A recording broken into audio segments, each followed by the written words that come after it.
Dyna-Glo Delux Professional Grade, 140,000 BTU up to 180,000 BTU.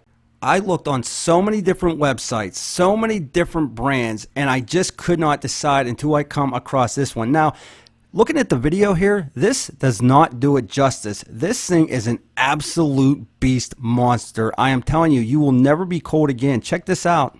Now, it's probably hard to understand the size of this behemoth by looking at it on the camera, but this is how big this heater is. I'm 6 foot tall, I'm bent down, I'm crouching, but check out the span of this thing.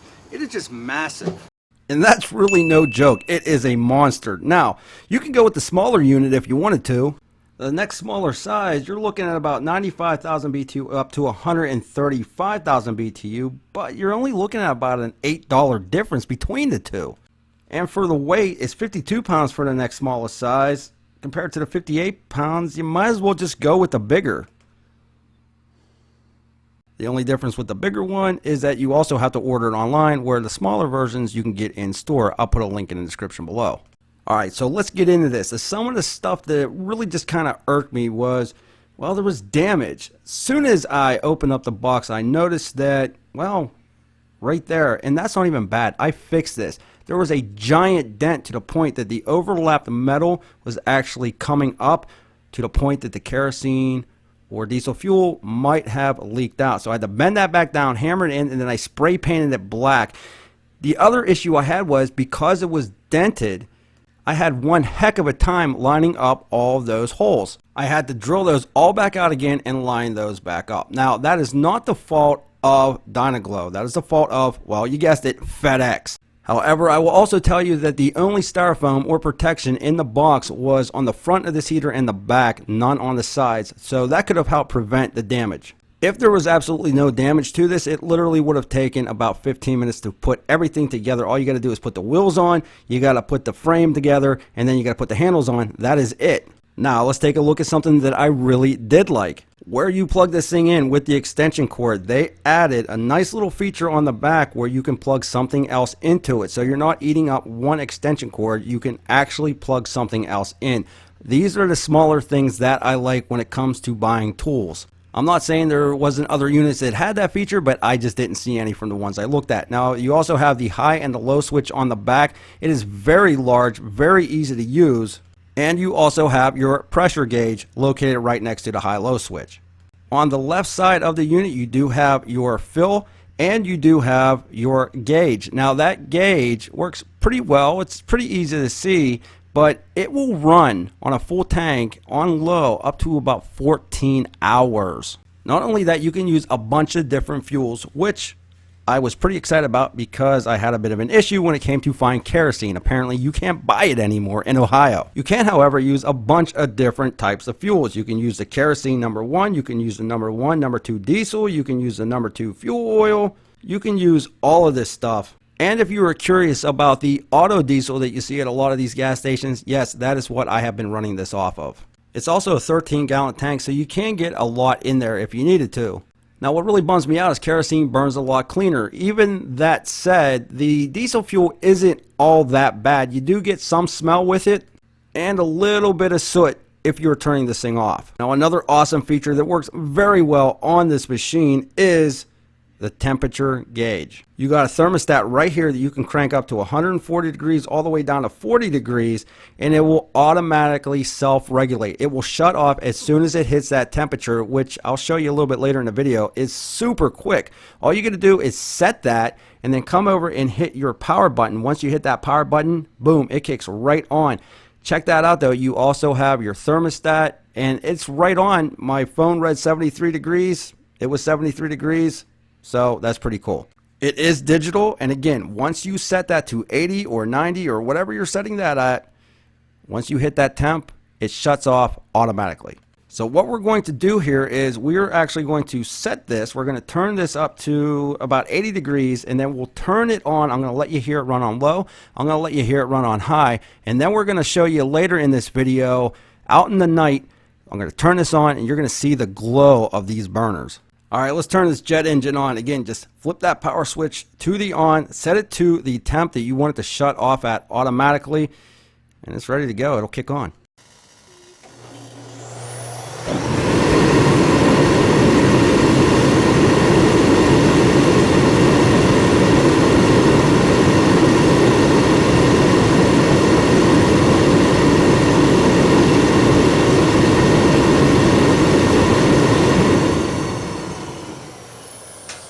insane. I'm telling you, it is freaking insane. It's like a jet engine. And what's cool about that is it shut down by itself. I adjusted that down to 70 degrees, and because it was 73 outside, even though I started it at 80, 90 degrees, I brought that thermostat down, and just like in your house, it just shuts down automatically. Now this is on high, and I will tell you, it is not quiet.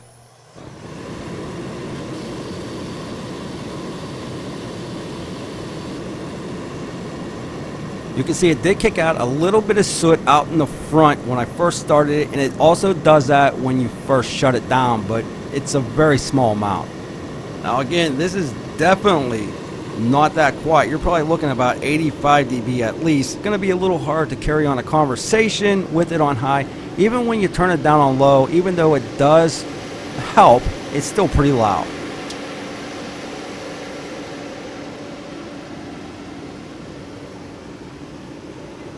Definitely a lot better though.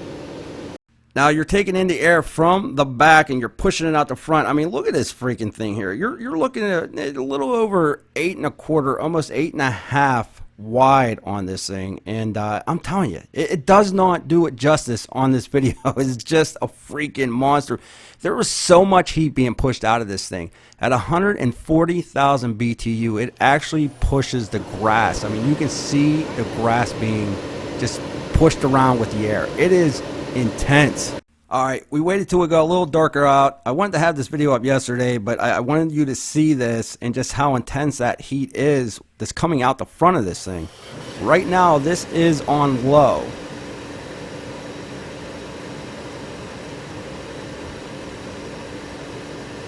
You can see the flame inside. Sometimes you will see a little flame here and there shoot out. But nothing I would say that's dangerous. I mean, you're not going to put this thing close to anything anyway, but you will see it. Now, I'm going to try to zoom in so you can see those flames. There you go, right there on the bottom. But the one thing that I definitely wanted to check for was I turned this thing on and off, on and off, on and off. Just constant on and off for about 10 to 15 minutes. I wanted to see if this was going to have any issues spitting out fuel, not wanting to kick on.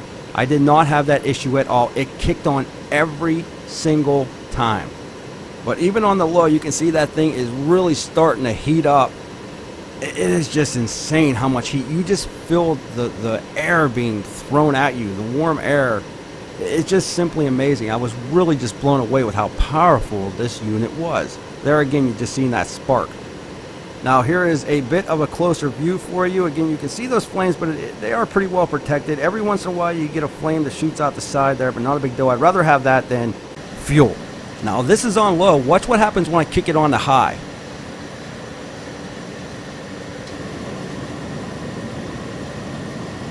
Again, it is freaking insane. It is just awesome. I'm telling you, out in the freezing cold, you throw this thing on you, it is just going to warm you up. It is a really nice heater. Now I wanted to see if the metal on the outside tube was actually going to get too hot, but it stayed around 70 degrees, 73 degrees, and didn't have any issue. It's cool to the touch, so don't worry about getting burned, leaning up against it accidentally. You definitely got to be careful out in front of this thing, but other than that, no issue at all. Now I just wanted to show you, we're going to kick this on. The inside of the garage is 69 degrees. Within seconds, this thing started heating up without any issue. I sped it up a little bit this video, but within a couple minutes, we went to almost 80 degrees. And I will also tell you, don't run these in the garage unless you got ventilation, or if you have a CO detector, making sure that you are safe.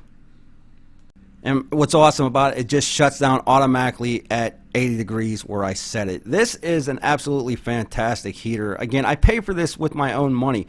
I think the build quality is absolutely there. The only couple issues I had was, well, there was some damage. Not really their fault, but there could have been a little bit extra protection in the box. The other thing I will tell you is that, that front handle gets pretty warm, so you definitely got to be careful. If you're running this for a while and you try to move it, well, you're going to have issues. It's also a lot bigger than a lot of people will need. You can always go with the smaller model, but I'm telling you, you fill this thing up, it weighs a lot. You're already looking at 58 pounds for this thing empty. But for the room size, 4,200 square foot, it heats it up immediately, very quickly. Just make sure, please, you have ventilation and you're using a CO detector so you don't have any issues with carbon monoxide.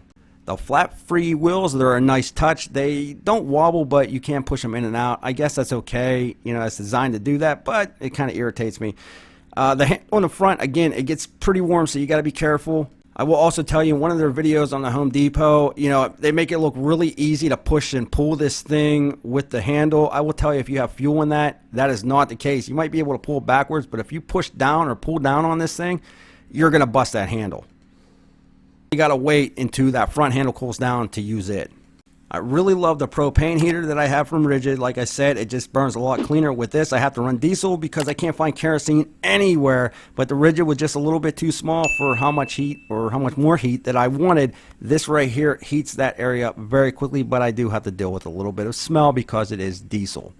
At the end of the day, if you're looking for something that is ready to heat an area up and you're not waiting for it to take 2 hours to do so, I'm talking within minutes, from a freezing cold garage or outside area that you are working and you need that heat, this thing is insane and will absolutely do that.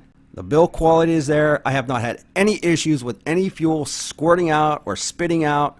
The fuel consumption, not bad at all. It will last you a very long time, runtime wise. Now with that said, if this video has helped you at all, please don't forget to smash that like button. Don't forget to subscribe and hit that bell notification so you get to see other cool tools coming on this channel. Come say hi to us on the Instagram page at Tool Review Zone. I really miss you. And with that said, we'll be back with more videos soon.